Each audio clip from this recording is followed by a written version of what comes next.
I think Bart and Lisa are feeling a little upset right now. Isn't there something you'd like to say? There sure is. Kids, you tried your best, and you failed miserably. The lesson is, never try. Hey, what's up, everybody? It's Vintown, the Vintown Mariners podcast, the number one Mariners podcast recorded right here in Milwaukee, Wisconsin. If that quote doesn't sum up what it feels like to be a Seattle Mariners fan, I'm not sure what one does. Yeah, it's over. It's over. We're free. We're out of the woods. We are back where we've always been, back where we've been since 2001. Minus a one really fun wildcard series.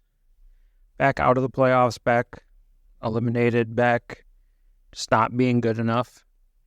And a lot of people are rightfully very upset about this.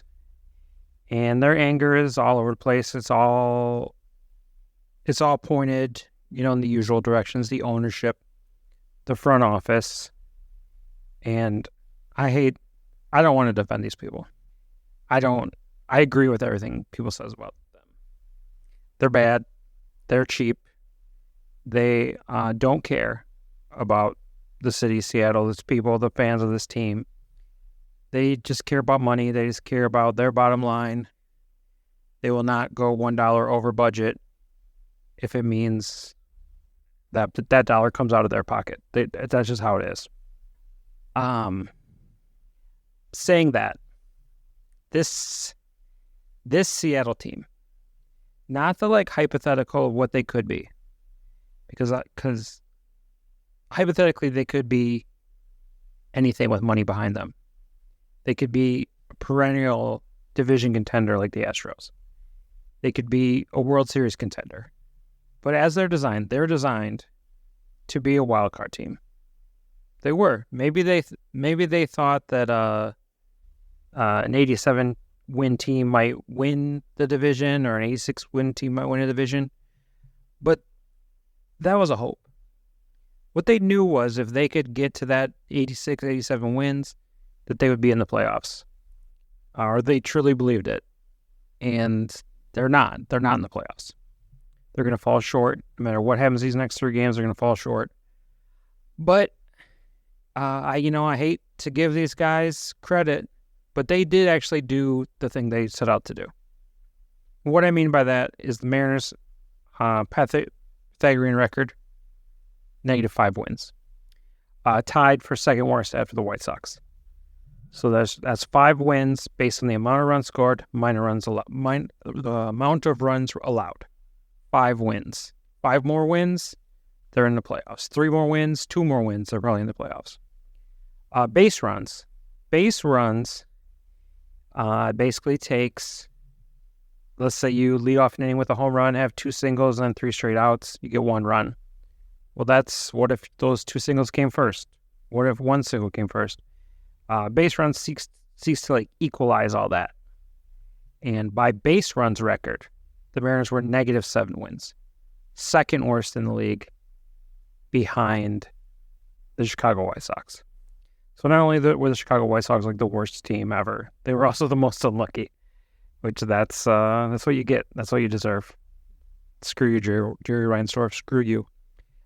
But yeah, extremely unlucky team. Look at all the one-run games. Okay, this season the Mariners were 26-28 in one-run games. It's a lot of one-run games to play. In 2021, they were 33-19. That's why that team's Pythagorean record was nowhere near the 90 wins that they ended with. But they did it because of that great record in one-run games. 2022, 34-22 in one-run games. That's why they made the playoffs that year.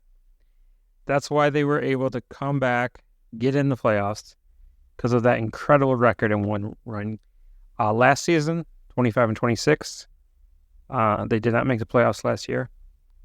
But also that's not as bad as 26 losses, not as bad as 28 losses. And 51 low-scoring games like that, or close-scoring games that is less than 54. And there's still 3 of these left, Would you really be surprised if the Mariners played a couple more before it's all said and done? I would not. Personally, I think the biggest issue, the reason that the Pythagorean record was off, and it's something that people don't talk about, is the bullpen. Let's go back the past 4 years, because the last 3 years have all had winning records, all playoff-worthy records. And they've had excellent bullpens. 2021, 3.88 ERA, 8th in baseball, 3.72 FIP, 3rd in baseball. They had 6.8 WAR out of the bullpen. 2022, 6th in ERA at 3.33, 3.65 FIP. It was 10th, 3.8 WAR. Last season, 2023, 3.48 WAR, or 3.48 ERA, 4th in baseball, 3.80 FIP, 4th in baseball. Incredible year, 5.5 WAR. And then this year, 3.69 ERA, 10th in baseball, 3.96 FIP, 16th in baseball, 1.3 WAR. And the thing about that is, that's not good enough. I think a top 10 bullpen ERA with the stadium advantage, the way the run scoring is at T-Mobile Park. And if you build a competent roster, I don't think the Mariners should ever really be below 10th in ERA. But you have to think, this is a bullpen that pitches less than any other bullpen in baseball. So, like, what excuse do they have to not be good? Like, you can use your great guys even more because you rank, because they don't get used as much as they do on another team. Not even close. The Mariners, 16th in FIP, like I said, 3.96 FIP. The number one FIP in the league is the Cleveland Guardians, 3.27. The Cleveland Guardians have 612 bullpen innings. The Mariners have 478. Their bullpen was not good enough this year. The offense wasn't good enough this year. We'll get to that, but I really think this is why things ended up the way they did. Because the Mariners, if you build a team that's allowing like under 4 runs per game, like 3, like the Mariners lead the league with a 3.75 runs allowed per game. So you can get away with a lot when you don't allow that many runs. You don't need top 10 offense. Part of that is the issue with this ownership, this team building, everything, is that they know they have a top 5 pitching, so they don't seek to get a top 10 offense when they should. They should try to do both at the same time, but they've decided that this is their path, and this is what we're doing. We're just talking about what they tried to do. And what they tried to do, the bullpen wasn't good enough. Okay, why wasn't it good enough? Matt Brash last year, either their very best or their second best reliever. He had a huge amount of WAR last year. He's a big part of that big number. 0 innings pitched this year. 0. Gregory Santos, he was a trade. He was supposed to be, a 7th, 8th inning guy as well. It was going to be the big 3 out of the bullpen. Munoz, Brash, Santos. Santos has only thrown 5.1 innings this year. So what the Mariners do?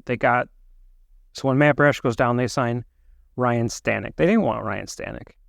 They didn't want him, but they needed him. And he did a good job for a while, and he started to break down, and then they got rid of him.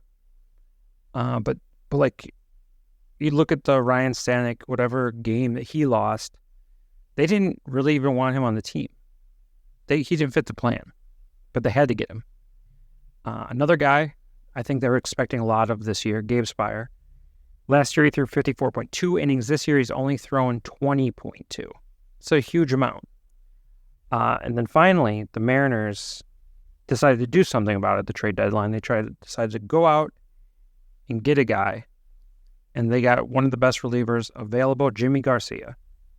Jimmy Garcia only threw 9 innings before leaving. And then probably the last 3 or whatever, He probably should have been on the injured list. He lost a game. He lost maybe 2 games. But he wasn't the guy. He wasn't what he had been before. And that was injury, and now he's gone. And that's it. That's a huge difference between what they've had these past 3 years and what they had this year. It's huge. Like, if you want to just talk about war, if you want to, let's just treat war like so literally. Okay? 5.5 war versus 1.3. You think the Mariners wouldn't be in the playoffs with 4 more wins? They would. 1.3 versus 2.8. You think they wouldn't be in the playoffs with 2.5 more wins? They probably would be. The Jimmy Garcia, that probably hurts me the most. Santos, that hurts, but if Jimmy Garcia had worked out, I could see them in the playoffs right now. If they had, instead of Jimmy Garcia, gotten one of the other elite relievers, Jason Adam was also traded at the deadline from the Rays. You know, they love dealing with the Rays. He has a 1.07 ERA, 2.49 FIP in 25.1 innings since becoming a Padre. Tanner Scott, also a Padre, 2.10 ERA, 2.19 FIP, another 25.2 innings. This one, I don't think they would have done, but they could have. Michael Kopech, since coming to the Dodgers, he has a 1.29 ERA and a 2.69 FIP in 21 innings pitched. And then finally, A.J. Puck, who saw this coming, 0.36 ERA with 0.48 FIP in 25 innings with the Diamondbacks. Any of those 4 guys instead of Jimmy Garcia, and we're having a different conversation right now. I really believe that. Because it's not, the offense matters. But if you build the pitching the way they built the pitching, which is every start is at least a quality start, 6 innings from the starter, 3 innings or less, 3 runs or less, sorry. You don't need so many runs. I've been saying for a long time that 4 runs would get it done in most of these games. And that has remained true. But the bullpen is not getting it done, or hasn't got it done. Kind of a wonky stat, but 2022, they only had 15 blown saves. 2023, they had 20. This year, they have 21 blown saves. That's huge. When you're the Mariners, this version of the Mariners, and you're on a thread, you're just like, everything has to go right, and then it's going to be good. That's their team building. That's their real issue. Is not that they don't build good teams. I think this is a good team. I think if the Detroit Tigers weren't doing something like very unprecedented, that doesn't make sense at all, the Mariners would be in the playoffs. It would be a 3rd playoff team. It would be very disappointing, but it's the way it is.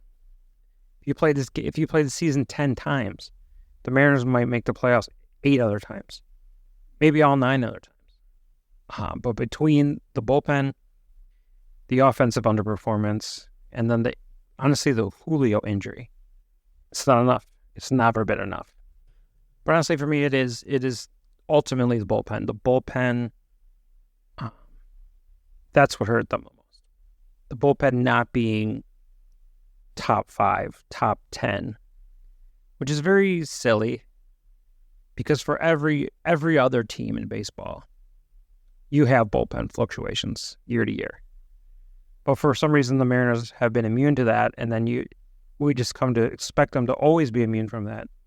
And so this year, when they weren't, when they had the injuries, when they had the underperformance, when they had whatever, it just fell apart. And that stinks. But much like ISIS, you really don't have to hand it to the guy. You really don't have to hand it to Jerry. Pythagorean record, -5 wins. Base runs record, -7 wins. You know, that's like probably the kind of numbers Jerry was thrown out there to keep his job another year. Honestly, if he, apparently no one in like the Mariners intelligentsia is like, I think Larry Stone's the only one I have seen even mention these bullpen guys. Like a healthy Santos, a healthy Jimmy Garcia, the Mariners might be in the playoffs right now. There's been at least 2 walk-off wins since the trade deadline. or since Jimmy Garcia got hurt or whatever, that if you had some more weapons back there, who knows? Who knows what happens? There's been at least 2 bullpen losses. There's been more than that. But you don't have to hand it. You don't have to hand it to Jared. You don't have to hand it to the front office. Like, they built a team good enough to compete for a wild card. And then when things went wrong, they fell short of that wild card. And like, yeah, the Tigers thing, whatever. But the Tigers aren't a terrible team. They're 84 and 74. Or I don't know if that includes today or not. I think no, they're 85 and 74. And their Pythagorean record is 85 and 74. Their base runs record is 85 and 74. Like, they are just doing what they're supposed to have done. So why did the Mariners fall so short in this way? I do think the bullpen injuries are part of that, and I think the other thing is the offense being bad for so much of the first half and so much just throughout the year. Even though they've been playing better, they still have been bad. And that is something you can put on the front office 100%. Mitch Garver is maybe the worst free agent signing in team history. Sorry, it's just true. Going from Eugenio Suarez to Josh Rojas, or if you want to say it's Eugenio Suarez and Josh Rojas to Josh Rojas and Jorge Polanco, whatever you want to call it, it did not work out. Trying again with Ty France at the beginning of the year did not work out.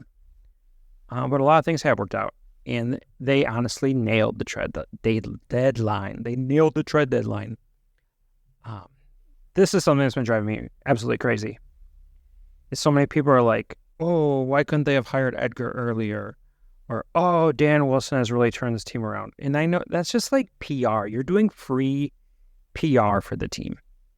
Yes, the offense has been so much better in the second half. The offense has been great in September. But you know what it is? It's the guys they got. It's Julio being healthy, and it's the guys they got. That's it. Randy Arozarena had a tough time. I talked about it, I think, last time. He had a tough time adjusting to a new team for the first time in his life or his professional life or whatever. He played like 10 games with the Cardinals. But you know what I mean. He had a hard time. He was FaceTiming his old teammates. He was grumpy. He was swinging at everything. He just did not seem like he was in it. And then he just like made friends or whatever, and he figured it out. And it's great. And he's been very good since then. Justin Turner is not the elite power hitter that you expect, but he's been very good. He's been very above average. He has does he have the longest on-base streak going right now or something like that? Yeah, he's been great. And I'm sure he's helped with the offense nearly as much as Edgar has. I believe that. But then you have Julio, and whether that's Edgar influence or not, which people want to give it to him, but I give it to Julio because Julio has done this 3 years now. 3 years now, he's been like one of the best players in baseball history in August and September, and like, give him the credit. So when you have those guys, those 3 guys, and then you have Cal just like being himself, being his same old self, everything else falls into place. I said it all along. You have good hitters, and then the ones who aren't as good just look better because they have more opportunities. They have runners on base. They have tired pitchers. They have whatever. It's not like some magic fairy dust that Edgar Martinez puts out there. I love Edgar Martinez. I went to Edgar Martinez jersey retirement weekend. I love him. But let's be serious.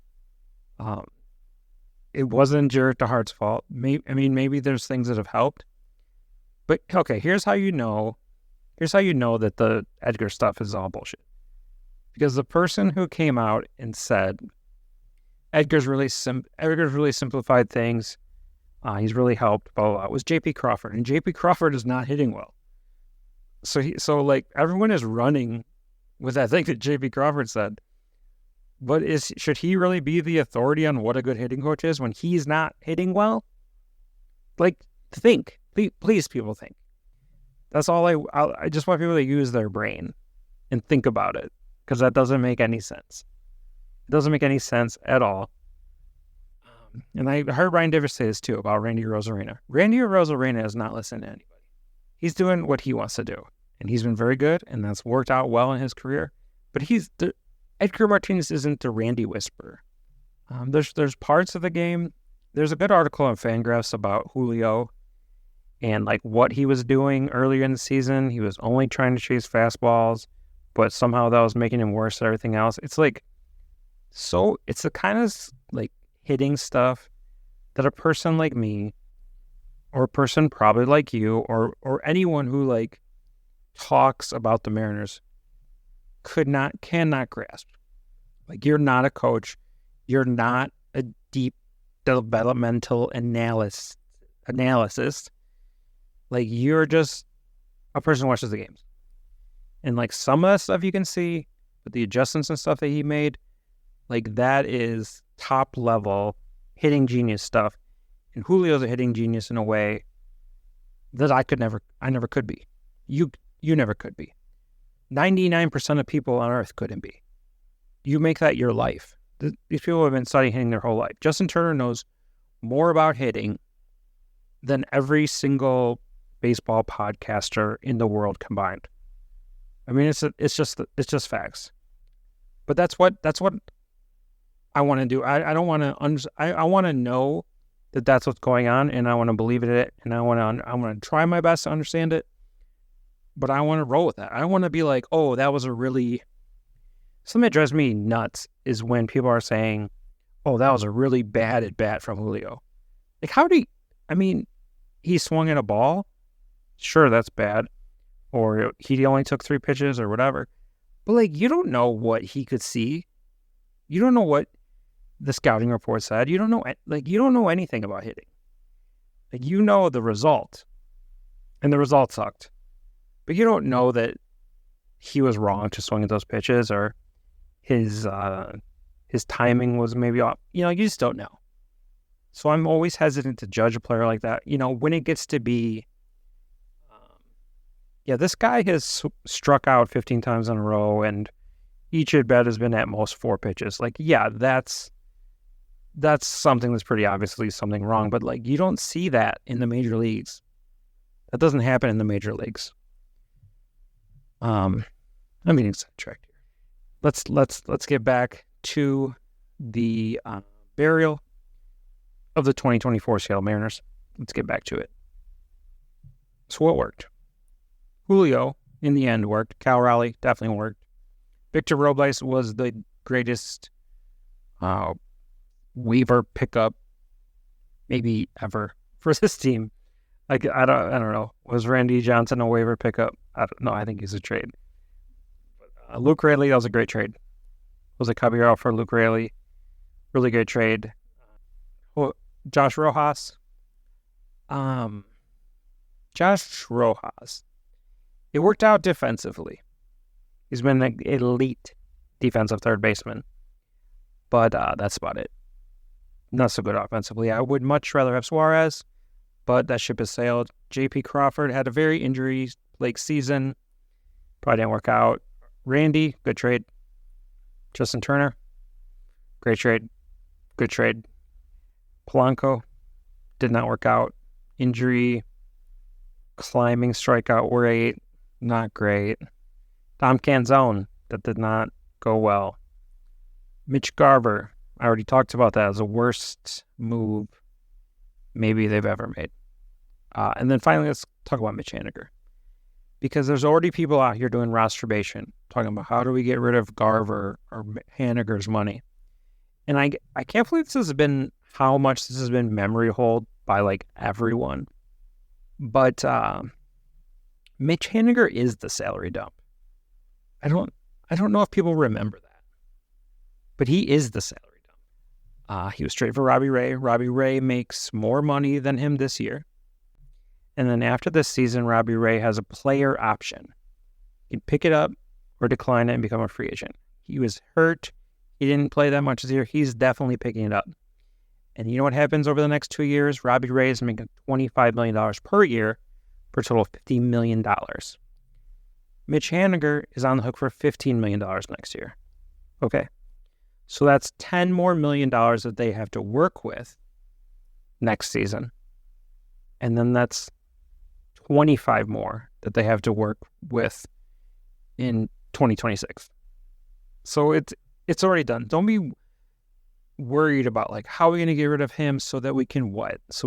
Sign another guy at his talent level, sign David Peralta or something, Tommy Pham. Like, it's fine. He can be the fifth outfielder if he is this bad again. Release him, whatever, eat the money. Like, don't think about taking Mitch Haniger or taking Mitch Garver and attaching a good player to get off the money. Don't think about that. That's not a smart way to build a team. And if you really think about what I just said about Robbie Ray, he was going to make $25 million next year as a Mariner. 25. Mitch Haniger plus Mitch Garver is 30. So it's like basically $5 extra million for your backup catcher. And then you still save that $25 million the next year. Is it a smart way to do things to pay these guys who don't contribute so much money? No, it's not. But like this is what happened in the offseason. This is why everyone was mad. Or this is why everyone should have been mad. Maybe they're just mad because they had lost guys they liked. That's a good reason to be mad too. But like this is the real reason they did those moves. They got rid of Suarez's money and Robbie Ray's money. And then they took that savings and put it on these guys. And they still got savings in the end out of it. Those two guys, Garver and Haniger, cost roughly the same or less than Robbie Ray and Eugenio Suarez. Then you throw in the Marco Gonzalez and everything else, and Evan White. And then they came out ahead, and they were able to do Polanco or whatever. But like, that's why they did those moves. That's why this team was what it was. That's why you should hate the ownership. That's why you should be mad at the ownership. But like, I don't know. Try to remember that this happened. And then to stop trying to think of a way to do it again. Do this same thing again that did not work out. Like at a certain point, and this is what the Astros did. This is why the Astros went from 7-19 to where they are. They had these types of deals that were dragging them down, and they got rid of those guys and brought in better players. Not even great players, just like, John Singleton, just like the most league average guy. Probably not even league average, but not as so far below average as Abreu, and just ate the money and fine. But like, we need to get this show on the road. We need this team to be better. And that's what they did. And that's why they're where they are. And that's why the Mariners are where they are. Tuesday, the day the Mariners season basically ended, when they lost to the Astros, Mitch Garver started DH. I get it. It was a left-hand starter. But I don't get it. I don't. I think I trust Mitch Haniger more than him in that spot. Even despite what we've seen. But for some reason, this organization decided that, you know what, Mitch Garver, we're going to keep giving him chances. And Mitch Haniger, we're going to push him away. He has about, over the past month, like 25, 30 more at-bats than Haniger. And he's just been getting more opportunity, not just the catching starts. He's been in DH's opportunities, which doesn't make sense to me because if he's the only backup catcher on the roster and you need to do any sort of change, you don't want to take him out. You got to leave him in because you're like, what if something happens to Cal? Even though that like never happens, teams will never, ever take their backup catcher out of the game, especially some guy like Dan Wilson. Speaking of the beloved manager, Dan the Man Wilson, star of the 1995 Seattle Mariners, star of the 2001 Seattle Mariners. Yeah, I'm going to say it. I blame him for how the season ended. And I blame him for 2 starts. There is probably 10, 15 games you could pick out this season and say the same thing about, but I'm going to pick out just 2 starts because Dan Wilson was supposed to be the savior. Dan Wilson was supposed to fix everything. So we had August 31st against the Los Angeles Angels. Very big series. Series they should have swept. You had Brian Wu on the mound. Brian Wu got through 5 innings. Looked good. Well, he didn't look good. He gave up 0 runs and had a low hit count, but his exit velocities were high. He was very lucky to get where he was. But Dan Wilson sent him back out there for the 6th inning. Next thing you know, a couple of home runs, blah, blah, blah. Mariners ended up losing that game. Very similar story this past week. First 2 times through the order. Brian was looking great. 3rd time through the order. Texas Rangers score 4 runs. Next thing you know, the Mariners lose that game. And this is me talking ball. This is me talking ball.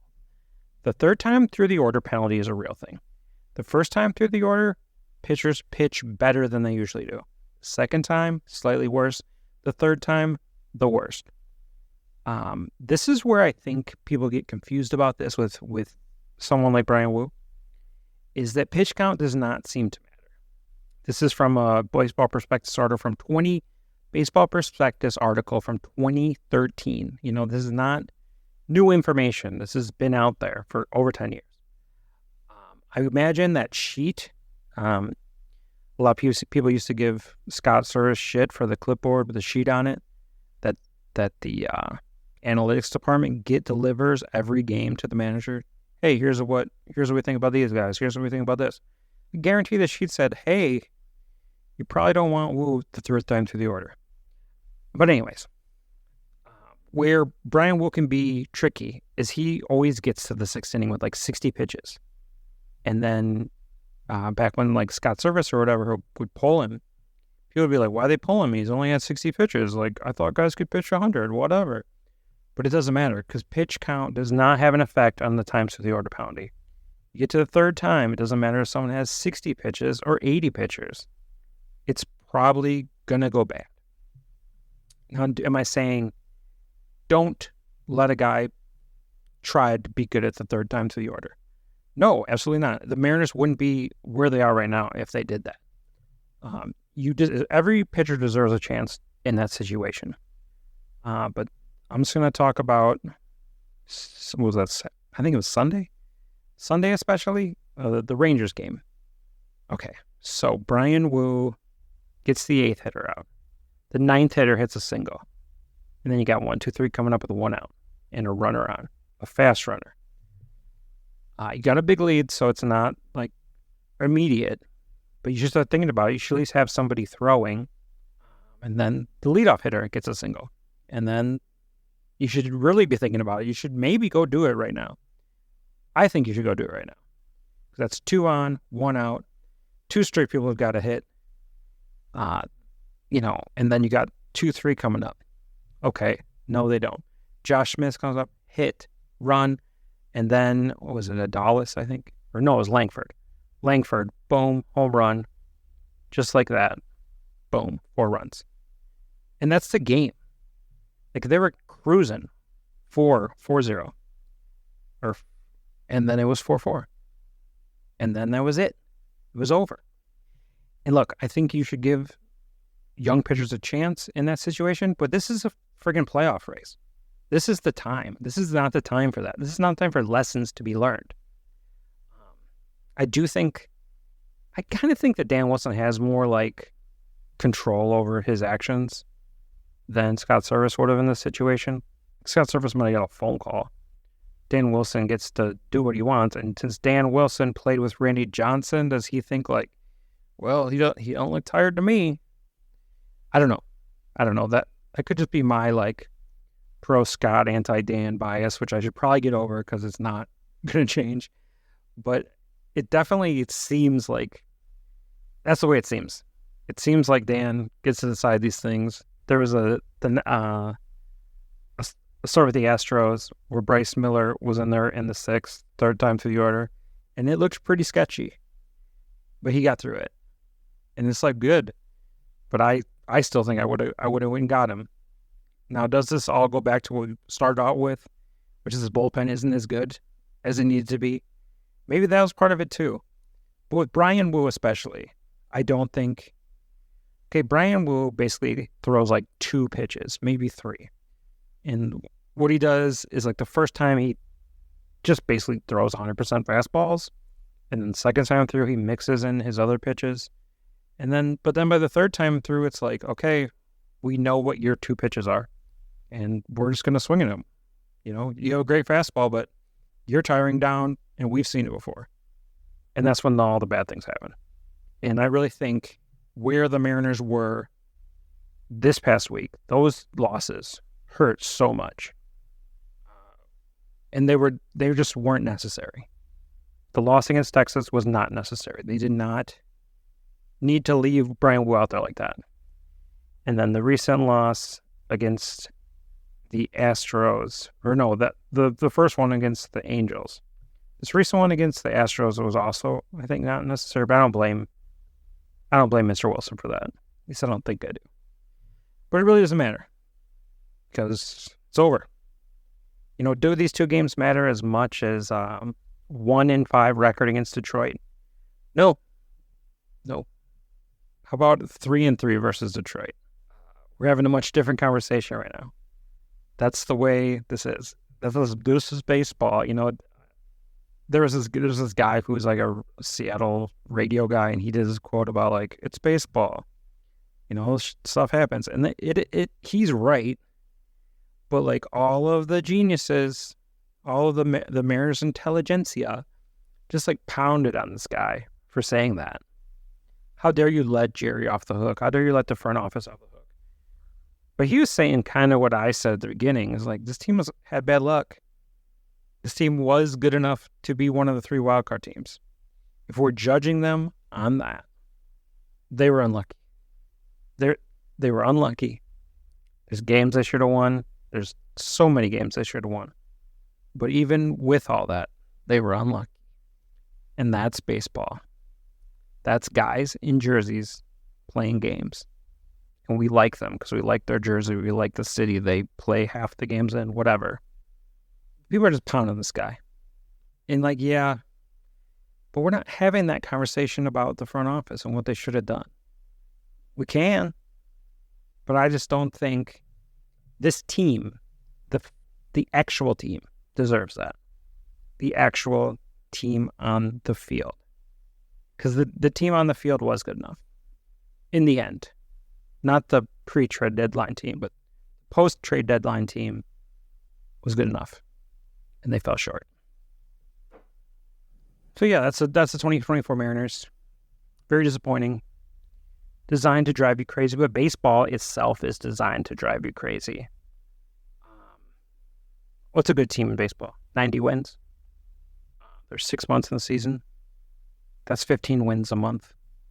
And then, so if you win 90, what do you lose? 72? 72? So it's 15-12. It's designed to make you crazy. If you like a good football team, they go 14-2. If you 14-2, not 12, 14-2. If you like a good baseball team, they go 15-12 every month. And that's good. And that's not designed to drive you crazy. I mean, and then the way that this team did it, where they were good, better early, bad in the middle, when you're paying the most attention, and then good at the end, that's the worst way to do it. It's just designed to make you crazy. And that's before you consider all the ownership stuff, all the front office stuff. Oh, we don't have enough money because of Root Sports or whatever.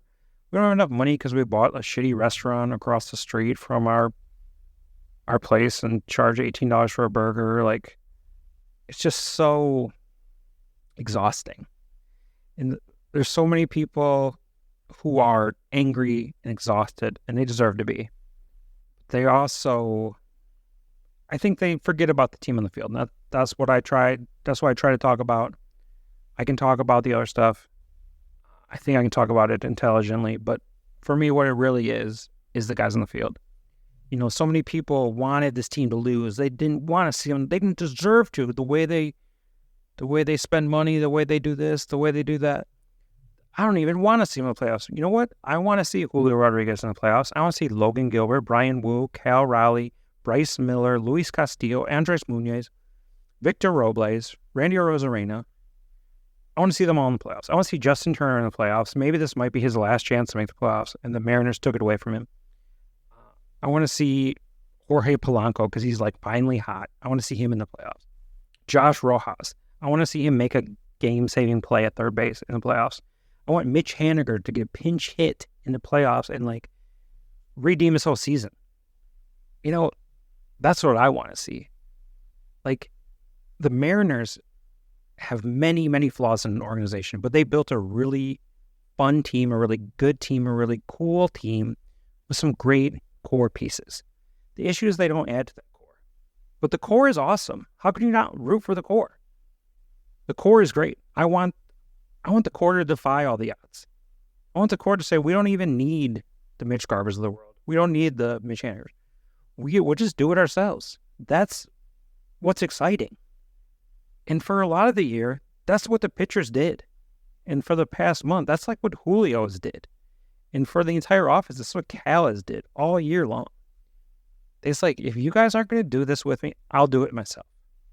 That is not a good way to build a team or to run a team or whatever, how you want to say it. But I'm rooting for that. I'm rooting for those guys. I always have been. And for you to let the things so far beyond your control affect that. You think doing a fan boycott will change it? Will make them sign Juan Soto? That's not how it works. It's not how it works. Just root for the guys in the field. The other stuff can drive you nuts, but it's the guys in the field. The Mariners losing a game is not an indictment on John Stanton as much as you want it to be. It's just not. The Mariners lose a game, it just hurts those guys in the field. It hurts Logan Gilbert. You want to hurt Logan Gilbert? You want to hurt Bryce Miller? He's just a little baby. So yeah, that's where I'm at. That's where I'm at with the Mariners. That's where I'm at with this season. It has been fun at times. I enjoyed doing these. I'm ready for a break from the quote-unquote Mariners intelligentsia. A lot of hypocrites out there. A lot of self-proclaimed ball knowers. I'm not trying to be mean. I'm not singling anybody out, but some of the stuff. And actually, you know what? I wasn't going to do it. I'm going to do it. Let's talk about one more thing, because it ties into what I'm talking about. And I'm talking about Macklemore. Okay? Macklemore. Macklemore said something he believed in. He believes in a cause. You probably know what that cause is. And he said something. And then there's all these people out there who are like, the Mariners got to drop this guy. The Sounders got to drop this guy. The Kraken got to drop this guy. Call Gary Payton. The Sonics, the 96 Sonics got to drop this guy.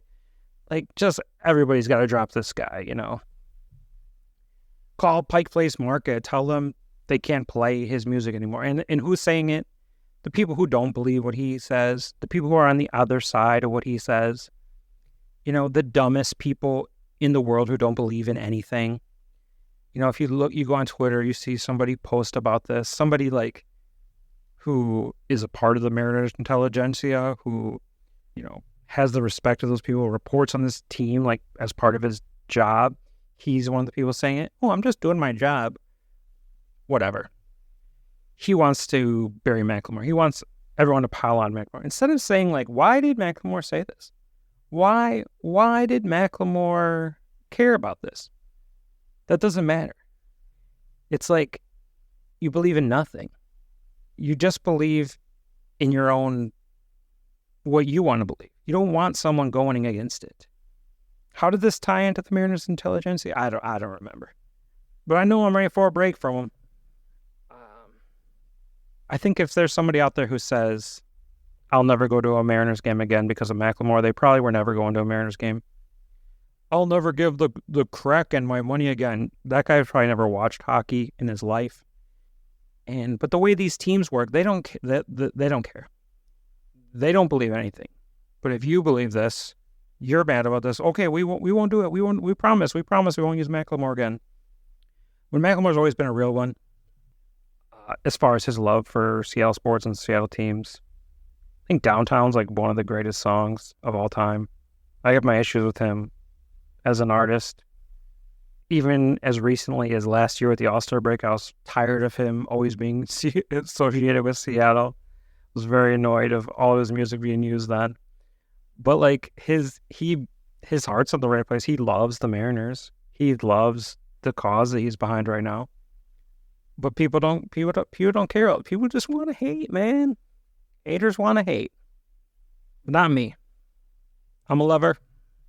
I love Macklemore. I love the people of Palestine. I love the Seattle Mariners.